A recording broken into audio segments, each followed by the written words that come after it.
All right, everybody, we're going to get started for really the highlight of the day, and that is saying something, given the extraordinary program that we've had today.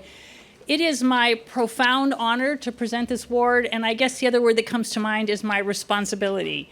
Because, David, how am I going to summarize what you have meant to this institution? It did occur to me last night after our dinner that it would have been easier to have taken your 800 publications on PubMed, given them to Google LLC, and asked them to write what is the impact of David Stevenson been on the field of neonatology and pediatrics and just the field of medicine much more broadly. But I will do my best to do it justice. So it is my great pleasure to present David Stevenson with the MCHRI Visionary Leader Award. I think many of us know that David is one of the world's foremost leaders in academic medicine. Over the last several decades, he has had a deep and enduring impact on academic pediatrics at the local, national, and international level, including remarkable contributions to research, education, and clinical practice. He is one of the primary innovators and foundational thinkers in pediatrics, creating new models for pediatric care and research that really have made Lucile Packard Children's Hospital and MCHRI what they are today. And this is quite bittersweet because David is stepping down from his role as co-director of MCHRI, but he is staying on, and we will continue to lean on him. So as you look across the landscape of our children's hospital, our young children's hospital, really just founded in 1991, and I mention that because we're one of the leading children's hospitals in the country, but if you look at the top 10 in U.S. News & World Report, and we were number 11 this year, they were all founded in the 1800s, with the exception of Texas Children's, which was founded in the Eisenhower administration. So here we have our children's hospital, founded in 1991, has just skyrocketed, to the excellence that it is, and so much of this is really directly to credit David.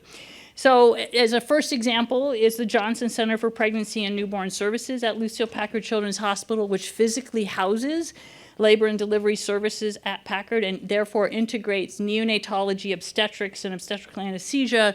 That model was created under his leadership. It's very unusual. It really is a new paradigm and has created this very effective and synergistic melding of clinical practice, really seamless melding of clinical practice, research, and education.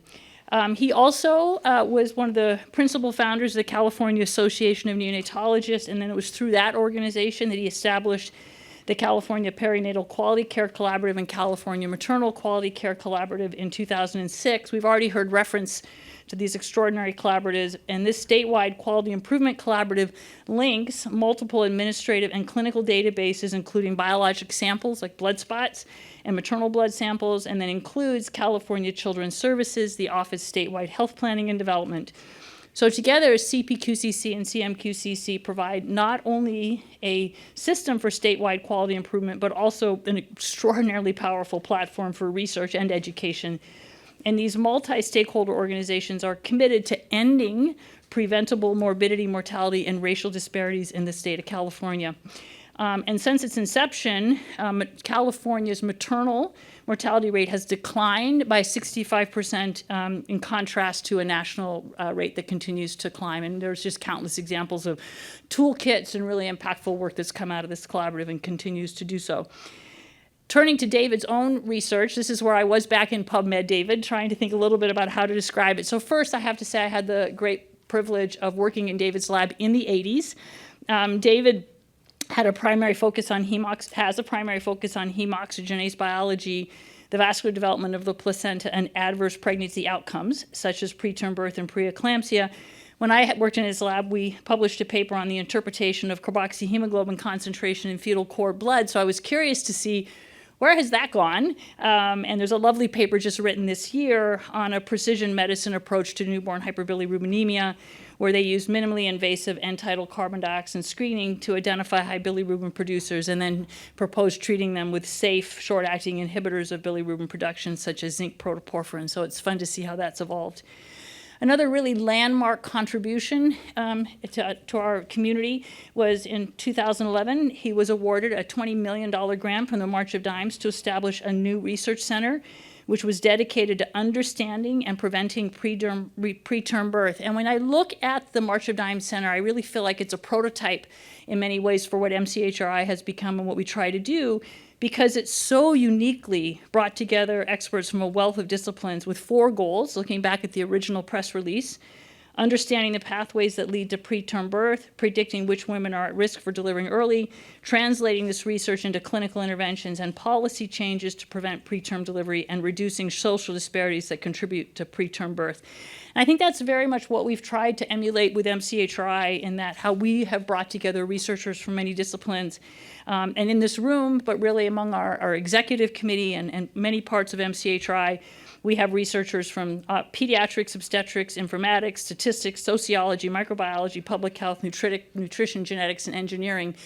Those are the disciplines that were actually listed in that early March of Dimes announcement. And so then, fast forward, and then the press release highlighted plans to use artificial intelligence to study the space-time patterns of preterm birth, to use bioinformatics to identify genes and protein biomarkers that could signal impending prematurity.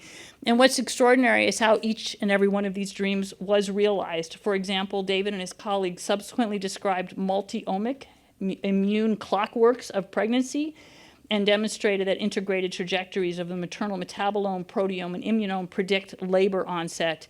And so, this center sits at this intersection of several disciplines, the basic sciences, engineering, and really, as I said, is such a motivating force for what we're trying to do as a transdisciplinary nature of MCHRI.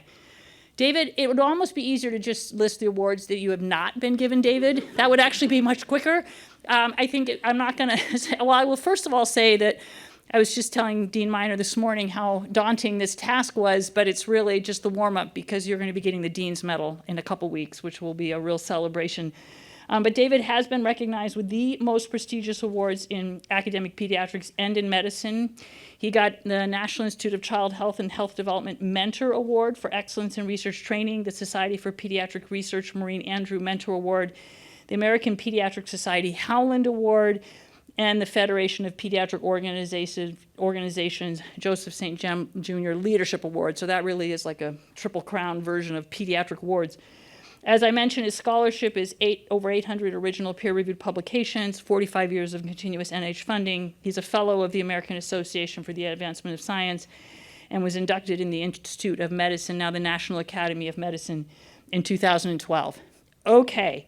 But we are not done, because now I'm going to tell you what he's done for this university. Because, right, I've only just told you what he's done for our community. So David graduated from Stanford with honors in humanities and honors in philosophy. But because of his unique background in philosophy and the humanities, he is one of the first academic pediatricians to organize and teach courses for undergraduate students at Stanford that address the basic concepts of disease, ethics, and the role of medicine in society. These courses and his services as an undergraduate advisor have led to his designation as a master advisor and the development of a student trainee program in his research laboratory, where he mentored hundreds of students who have gone on to successful careers in medicine. In 2004, he was named an advisor of highest distinction for exemplary contributions to undergraduate advising. And then coming back to the School of Medicine, as he rose through the ranks within the Department of Peds, he served with distinction as chief of the Division of Neonatal and Developmental Medicine. He was associate chair for clinical affairs. He then served in the School of Medicine as co-leader of the Stanford Clinical and Translational Research Unit, co-director of the Stanford Center for Clinical and Translational Research and Education, and as I mentioned, co-director for MCHRI. He was our vice dean from 2006 to 2013, and then, as I mentioned, not only he just completed his tenure as co-director of MCHRI, but also as senior associate dean for maternal and child health. So in recognition, his awards from the School of Medicine are the Henry J. Kaiser Family Foundation Award for Outstanding and Innovative Contributions to Medical Education, the Alwyn C. Rambart James B.D. Mark Award for Excellence in Patient Care, the Albion Walter Hewlett Award, in recognition, quote, as the epitome of the academician dedicated to discovery in the biologic sciences and to the sensitive and scientific application of such new knowledge in the effective treatment of human disease, which I just think describes his work beautifully. During his tenure as vice dean, many people may not realize, he established the Office of Diversity and Leadership in the School of Medicine and appointed the first senior associate dean, Hannah Valentine, for that purpose, initiating the first leadership training programs in the school. He initiated the first respectful workplace training program for all faculty, focusing on sexual harassment and other protected categories. And then, as you can tell you that I lean on David and pull him in many times when I need help, and I know the dean does too, because he served as the interim chair of orthopedic surgery. So that was that. So talk about somebody who can do it all. He also served as the interim chair of molecular pharmacology and supervised the creation of chemical and systems biology and the Baxter Laboratories of Microbiology and Immunology. So, in summary, Dr. Stevenson is one of the most extraordinary, talented, and gifted individuals in the field of pediatrics. And despite his many achievements and honors, he's one of the most thoughtful, kind, and unselfish individuals anyone could meet. He is a revered teacher and a colleague. He has mentored legions of Stanford undergrads, medical students, house staff, pre- and postdoctoral trainees, and dare I say, department chairs. I consider myself incredibly fortunate to have benefited from his wisdom and generosity over nearly 40 years. So with that, it is my great pleasure to present the MCHRI Visionary Leader Award. Now, we're going to do this a little differently. Normally, we would have you come up, and we have this lovely glass token of our appreciation. But for the photo, I would ask everyone in this room whose life has been touched by David Stevenson to come up front and join us for this photo. Come on.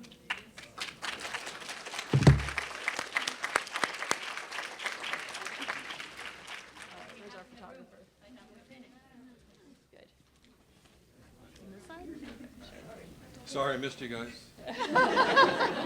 Yeah, really, your loss. All right, everyone look here. 1, 2, 3. Thank you. Yeah. Congratulations. Thank you. Congrats, David. Did you want to say a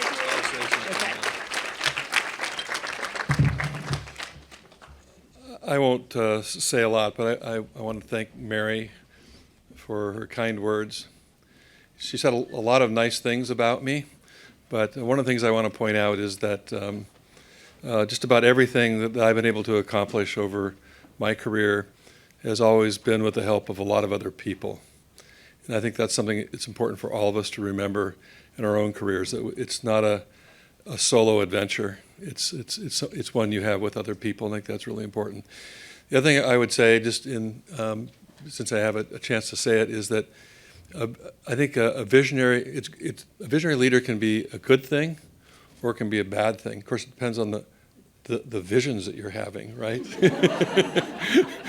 But I would say that our vision for maternal and child health research and teaching is a really good vision.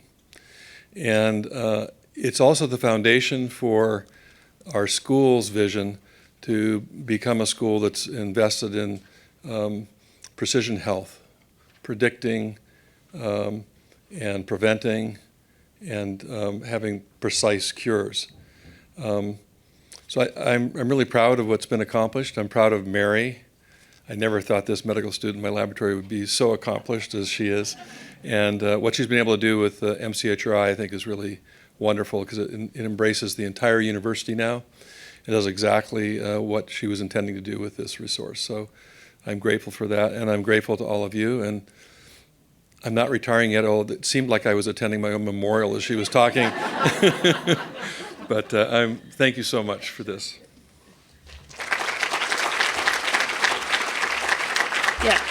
Yeah, David is staying on as what's the title? You're a senior special advisor to the dean. I feel like he's like the special advisor for sticky problems or something, but no, there is a better title, but he will be here for a long time. Okay, I want to shift to Drive for a minute before we pass on to Sushma, the program to Sushma, and I believe we have a slide. So I hope you guys all know about Drive. I can do it. Aha, yes, Drive. Diversity, respect, and inclusion are vital for excellence. So in the immediate aftermath of George Floyd's murder, we were compelled to do something around the issue around diversity among our workforce and equity and health equity. And so we launched the Drive program in the middle of a pandemic, which was quite a feat. And the success of the program, I really think speaks to the need for the program and the passion of the mentors. So this is a 10-week summer research experience for underrepresented, minority, or first-generation low-income Stanford undergraduates who are working with faculty mentors on maternal and child health research projects. And just up here, you can see a little bit about the impact and and I give a shout out to Rachel. Where's Rachel? Rachel, who leads the program so beautifully. This is yes. I really encourage you to think about serving as a mentor for Drive. It's a really, really special experience, and the poster event at the end of the summer is so joyous, and this is a real investment in our future. It's simply a wonderful program. We are looking to diversify, again, the mentorship, the different disciplines that are represented.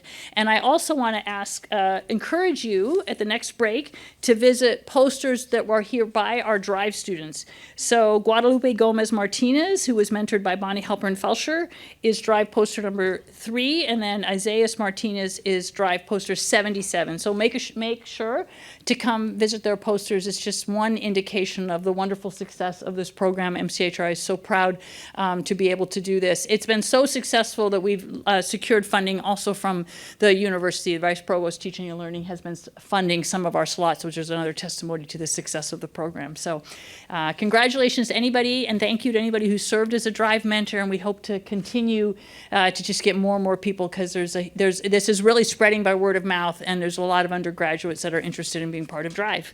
All right, with that, Sushma, I will welcome you to take us into the next session.